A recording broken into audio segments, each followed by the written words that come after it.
sniffed him out, which wasn't hard at that time, having just done a 90-minute show. And he was tumbled.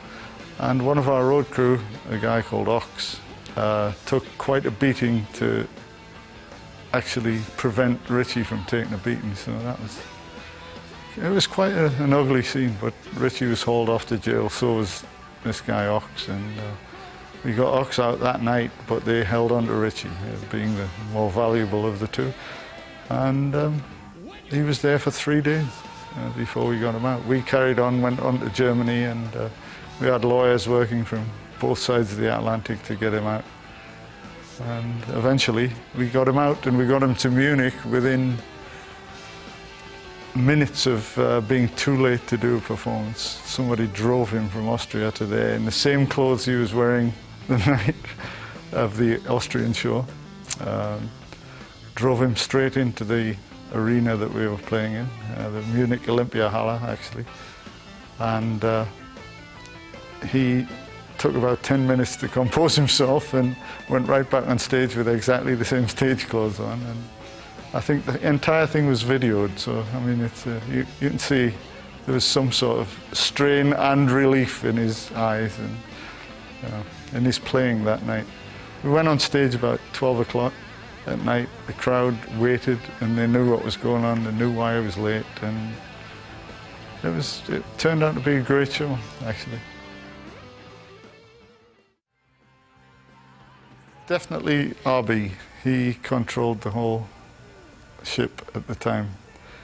It was exactly what he wanted, how he wanted it, and he knew what he wanted. He knew exactly what he wanted to hear from the musicians, and that's why he was so fussy and trying to get the exact lineup he wanted. He knew exactly what he wanted to hear, and he wouldn't stop until he heard that, and he got it.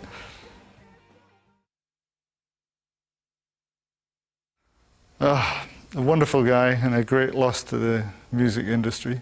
I had the pleasure to share a house with him for a couple of years in Connecticut, and really, really nice guy. All the nice ones go first, so it seems.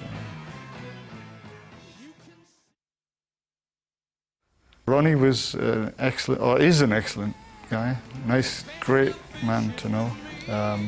We had an excellent time on the road with this orchestral tour.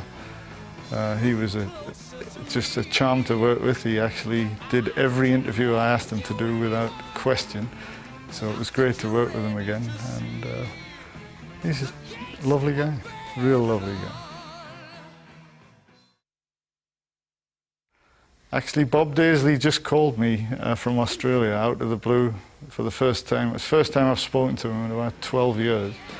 And we had a very, very long chat for an hour and a half about life, love, hate, relationships, the old days.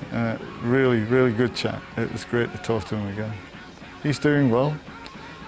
He's married with 2 kids, still married to the same lady for all these 20-odd years now, so he's doing well. But he moved back to Australia and he loves it there. So.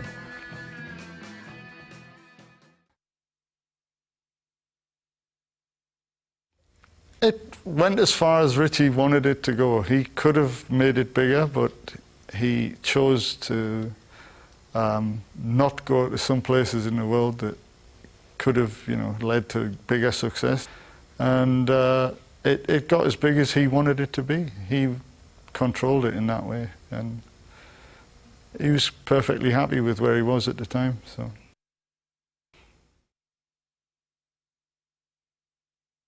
It was the best times of my life, I think. Living in California in the early 70s, it was just a magical time. It was a lovely place to live then. I wouldn't say it is now, but we just had some great times, some fun times.